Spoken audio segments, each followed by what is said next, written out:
You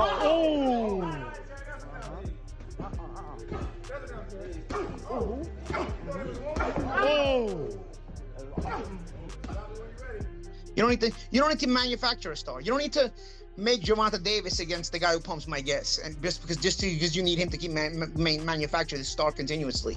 With less than a month left in the decisive bout between Gervonta "Tank" Davis and Lamont Roach, the new vicious sparring clips released by Tank have garnered a lot of attention as people speculate about Lamont's chances at winning. The fighter, who is well renowned for his explosive fighting style and immaculate techniques, seems to be laboring away at the training camp in hopes of enhancing his skills through various conditioning and specific training sessions. But the main aspect that seems to have garnered a lot of attention are the sparring sessions, where the fighter can be seen engaging in fierce battle, all while dismantling his partner's defenses and almost dropping them.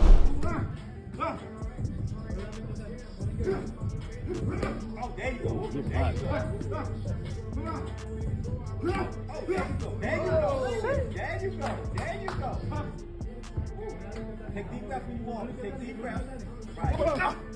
Meanwhile, amid these ongoing speculations regarding this fight and the potential retirement decision from Tank Davis, the eyes of the media and the boxing community in general seem to be fixated on the lightweight and the welterweight division, as more enthralling fights are being announced every other day, including the highly anticipated bout between Ryan Garcia and Rolly Romero, both of whom have been annihilated by Tank and await their chance at getting a potential rematch. Hopefully another one, man. I'm just trying to get in, in the mix of things after a long break. Obviously just want to get used to training and just continue, develop, and then hopefully get a big fight in April.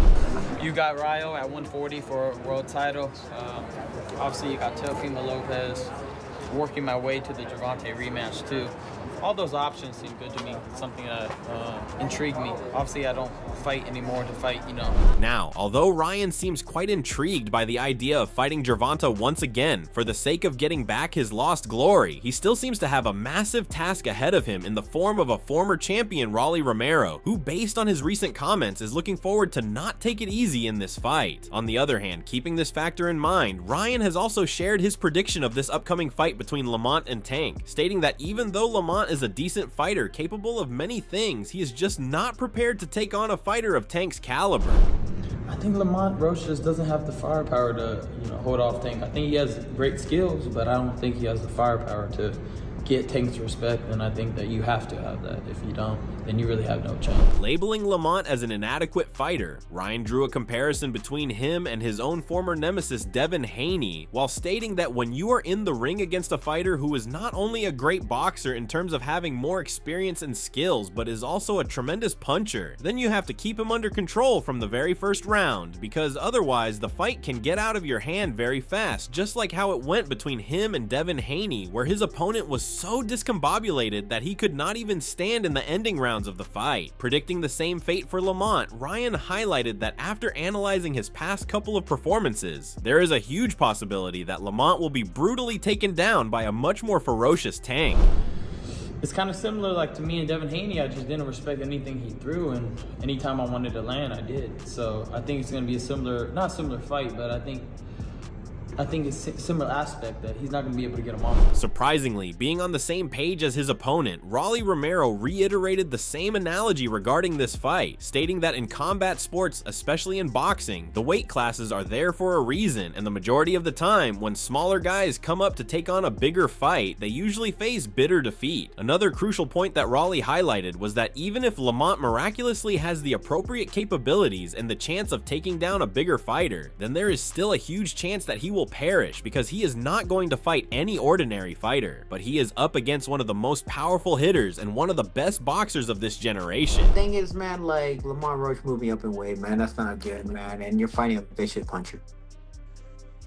And that's not taking anything from Lamont Roach. Lamont Roach is a tremendous fighter. It's just the weight. And then, like I said, you're fighting the number one, like one of the hardest hitters in the sport. Further drilling Lamont for his supposed inadequacies in comparison to Tank, Rolly emphasized that after looking at all the fights that Lamont has participated in from the very beginning of his career and analyzing his fighting style, there is nothing unique that stands out that might make him stand a chance at beating Tank. He also stated that the process of moving up a weight class might hinder hinder with Lamont's usual techniques, as it is proved that whenever a fighter moves up, he seems to have trouble with getting his footing in the game, especially if they are up against a champion like Gervonta, who knows how to take advantage of this supposed limitation. Yeah, because, like, bro, like, even like I said, like, man, you could say, oh, like, you can make a claim like, oh, maybe, like, this person's a better boxer, but he's not a better boxer than Tank.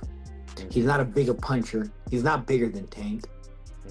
He's moving up in weight, so that might affect him, make him a little bit slower. Moving on along with all these comments regarding Lamont, Raleigh also talked about Gervonta and all the factors that make him the great fighter that he is. Listing the attributes of his former adversary, Raleigh emphasized that even though many people focus solely on Tank's power and his tremendous punches, he is a very adept fighter capable of intellectually dominating the game based on his boxing prowess. Another important attribute that Raleigh talked about was Tank's immaculate footwork, which allows him to swiftly move in on his opponents to not only create ample room to land his iconic shots, but also to intimidate the other fighter, which forces them to move back in the defensive rather than coming forward and taking the lead in the fight. No. Just no way whatsoever. No, just too much experience, too much power, too much big weight. Everything is in Tank's favor. Tank has a crazy ring IQ. Tank has the better legs. Like, bro, you can't make a claim for any of this stuff. Now, although he disregarded any claims about this fight being a technical fight involving both fighters giving their best, he did admit one thing. Even though Tank has the clear upper hand, there is a chance that he might not be successful in getting a victory or getting it in the way that he wishes to be based on all the pressure and stress that he seems to be getting from the community from the last couple of months. Now, what Raleigh tried to allude to here is the fact that sometimes in this sport, fighters tend to have bad performances solely because of the mental stress and ongoing dilemma outside the ring. And based on what is happening with Tank, there is a possibility that he might not be in the best ever condition of his career. But you don't think there's any way Lamont could possibly, you know, as good as Tank is, I do know, you know, you can get into a chess match with him. And you can get in a chess match with everybody. Well, but that's what I'm saying. Like, you could win some of the early rounds. Lamont could win some of the early rounds and avoid the wrecking ball in the middle to late rounds. Is there any way he could squeak out a decision against Tank? No. Another fighter and former opponent who seems to have his eyes on Gervonta Davis is none other than Keyson Davis, who recently came out to express his wishes about getting a rematch with Gervonta where he can show the world that he is not an easier fighter to take down. Calling this fight a huge deal for Tank based on the fact that it will help him boost his resume, Keyson explained that even though Tank seems to be thinking about retirement after his upcoming fight with Lamont, he should be aware of the fact that he still seems to have a lot to do in the division, as there are many fighters, including himself, who have been waiting for their turn to step inside the ring against the fighter who defeated them once and took their titles away. So when Tank fight me, will that prove to himself like, oh, you know, for the A-class fighter, finally, you did something for the sport? Would that prove to him, like, would y'all look at Tank differently right now? If he send me a contract? Yeah, we wouldn't play the resume game. We wouldn't talk about, I wouldn't talk about. Keyson Davis, yeah. Put Keyson Davis on Gervonta Davis' resume means something for him. At this time, absolutely. I feel like I'm gonna get all my respect when I knock Tank out. This is not going the distance. I'm gonna knock him out. I'm gonna knock Tank out. Why do you believe that? Because I'm me. That's why I believe that. I'm me. What are you talking about?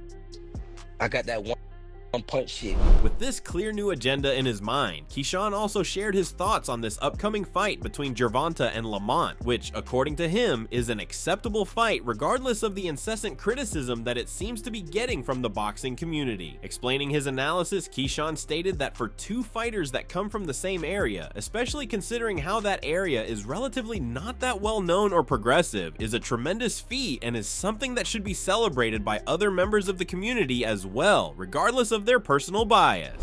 What do I bring that he don't bring? Yeah. That's kind of like game planning. Ooh, okay. Okay, you right. Bro, I'm smart as hell. Like you. Yeah, you right. you right. I ain't gonna hold you. You gonna have to play. Shit. Hey, shouts out light skin though. Like, you know, take care of business.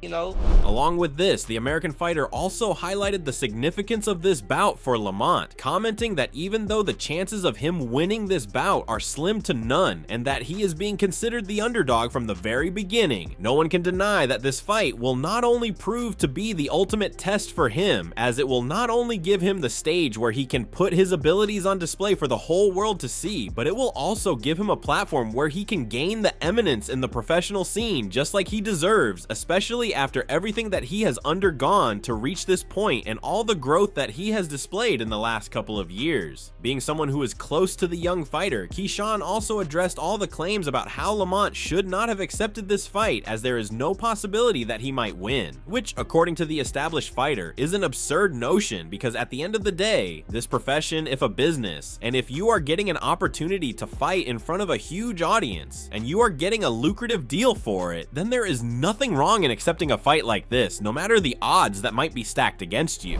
Especially shouts out to Lamont Roach, you know, getting a fight like this, his magnitude, it's gonna change his life. At the end of the day, it's gonna change his life. So, and I know Lamont Roach too, you know what I'm saying? So I don't got nothing bad to say about bro, you know what I'm saying? Me personally, I feel like, you know, Tank could have, you know, probably picked somebody else, but I'm not gonna be like, you know, Lamont Roach, he's shitty or he's not the best opponent. This dude can fight, and he's a world champion. And honestly, I feel like this guy got the best skills Tank ever fought in his entire career. So, refraining from sharing any definitive analysis or prediction for this fight, Keyson stated that while looking at the styles of both the fighters, there are very few similarities between them, which makes the fight even more impressive and exhilarating to watch, because although many people undermine Roach and think that he is a weak fighter who is not only smaller but also has fewer experiences than Gervonta, he is a tremendous fighter in regard of his fighting technique and overall stance, which at the end of the day can outshine any fighter no matter how skilled or adept they might seem. Praising the young fighter for accepting this challenge, Keyson added that based on all these factors, Lamont is by far the best technical and skillful opponent that Tank can face right now at 135. I don't know if he's like I don't know if the styles with comparison to Lamont Roach and him, I can't really say who's better.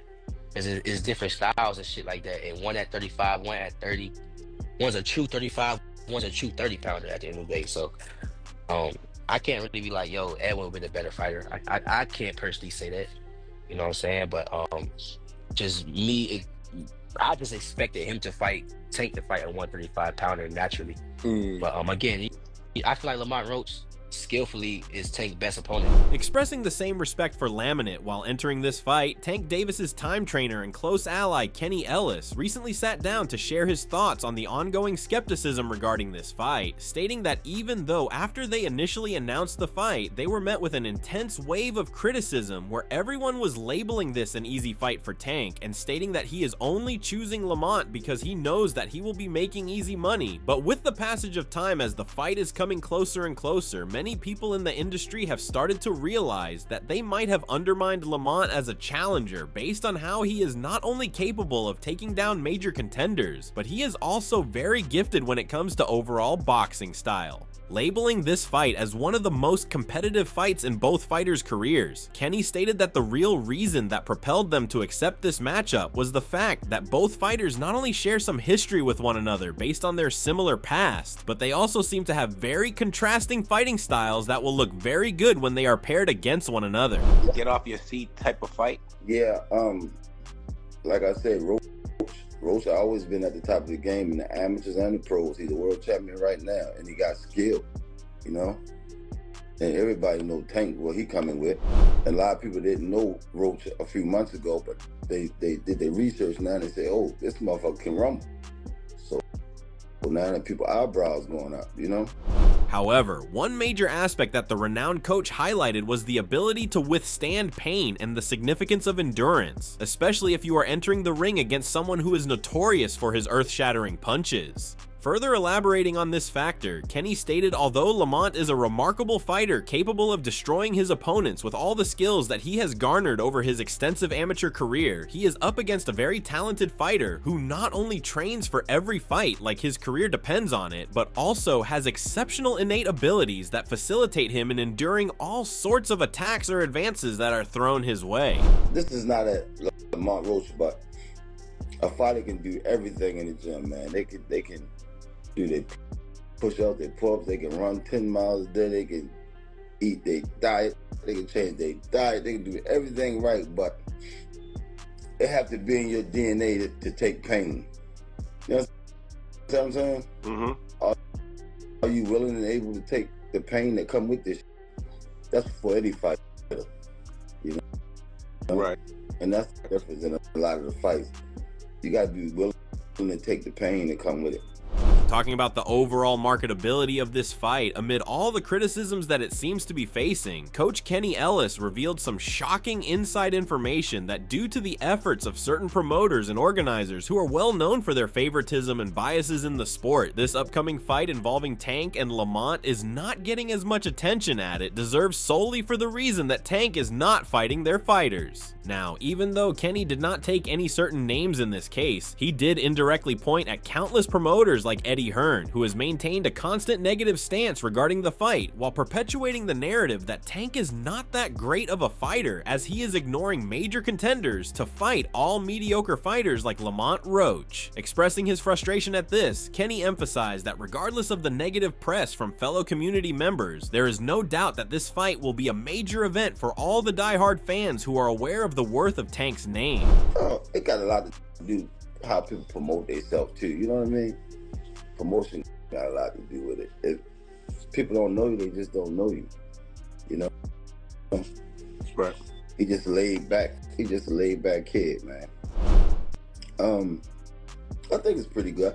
I haven't seen a whole lot of promotion, but Tank name alone, man. You know? Tank fighting.